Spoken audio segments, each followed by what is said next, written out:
There's Victoria Toensing is back with us. Hello, Victoria. How are you? Good day. Good to be with you again. Yeah, thank you very much. So, here we are 2 days now removed. We'll get to the news of the day with the new revelations of the State Department basically just scrubbing those talking points as they originally existed and making them into their own. But talk about the testimony and what I see is really significant, you want to call them bombshells, to come out of Wednesday's hearings, not the least of which was the fact that your client said that he was told by the State Department not to cooperate with Congressman Chaffetz, who was coming to talk to him and others about what happened in Libya. He was not supposed to get alone with him at all. Absolutely not to have any kind of interview alone with him, which is unprecedented. That just never happens. It's always when a Codell comes in, the Codell meets with the ambassador one-on-one. And then he also committed an unforgivable sin as he took Congressman Chaffetz on a security tour of Tripoli embassy so that he could see what the problems were and what the issues were.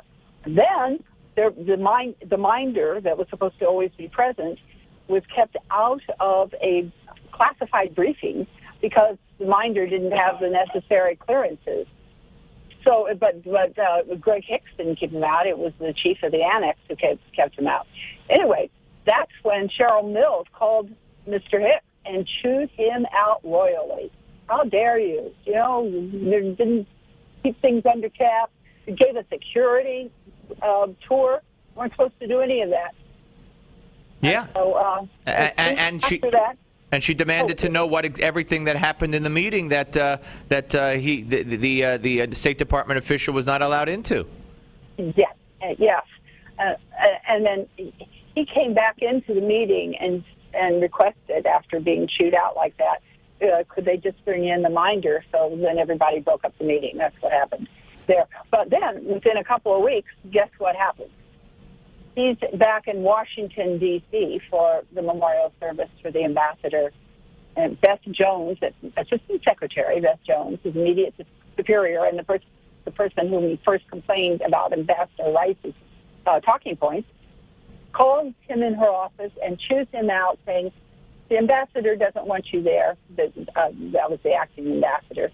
And I don't know why any of the employees would want you back there. So he got the hint. I mean, he didn't need to. Right. So he got demoted, correct? He did get demoted, and you know what? That nasty State Department, who has no integrity, shame on John Kerry for not taking charge of this, puts out, well, he still has the same pay. And they lied this morning in the Washington Post, telling somebody who just took what they said, that he sought the desk job that he describes as a demotion. No, he did not. Here's what happened, and people need to know this. He was offered a choice: no job, or this job that doesn't mean anything. It's a desk job. It's like going from like a co-anchor to the copy desk. So he was given two choices. You're saying either take a hike, you're fired, or take this desk job.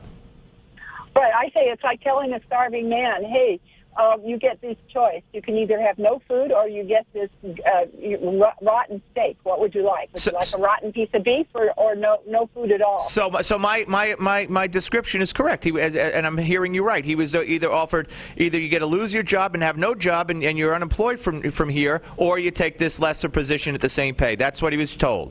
Yeah, and they had the audacity to tell Melinda Henningsberger, and she put it right in the Post, administration officials say he sought the desk job he describes as a demotion. They are, it's just little old me out here, and they've got all taxpayers' money, the whole press office and the whole general counsel's office trying to do him in. It's outrageous. Well, Lisa Myers today was on Morning Joe, and she said that she interpreted and that the White House must be concerned and scared, and that people are getting nervous because they're now saying that he did not get demoted. And this is the tactic we've seen over the years. The messenger, you got to destroy the messenger, and this is what they're trying to do to Greg Hicks.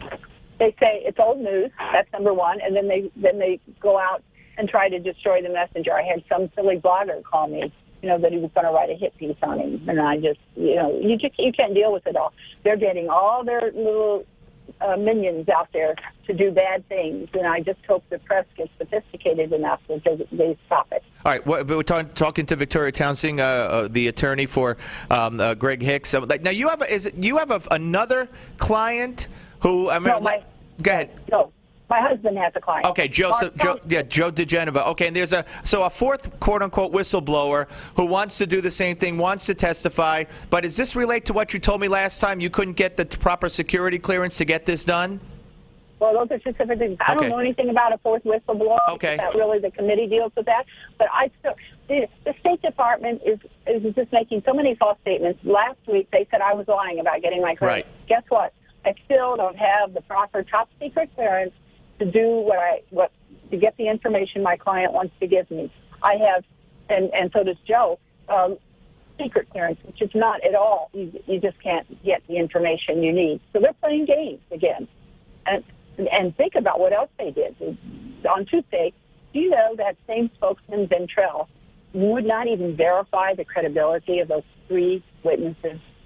I mean, that's he should be ashamed. Yeah. Let me ask you this. A quick reaction to what we have learned today. ABC News, I think, was the first to break it, talking about the fact that the report before Susan Rice read it was changed 12 times, and the State Department wanted all references and got all references to Al-Qaeda, terrorism, etc., all scrubbed because they didn't want Republicans to have any ammunition to make anybody look bad, basically, is what it comes down to. Hey, what about that crack ARB? That board that went in and did that investigation and made a report and everything was supposed to be fine. You mean the one that didn't talk to Hillary? The one that didn't talk to Hillary, yeah. Did not talk to Joe's client, even though he asked twice, and he was the person that was in charge of the counterterrorism team to go rescue. He asked twice, and they kept him out of all the meetings the night of the attack, wouldn't let him in.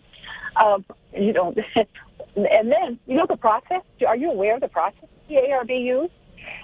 When they interviewed Greg Hicks, they did not have a stenographer. They had note takers in the meeting. And then they didn't even let Mr. Hicks look at those notes. They didn't even ever let him see them to approve them.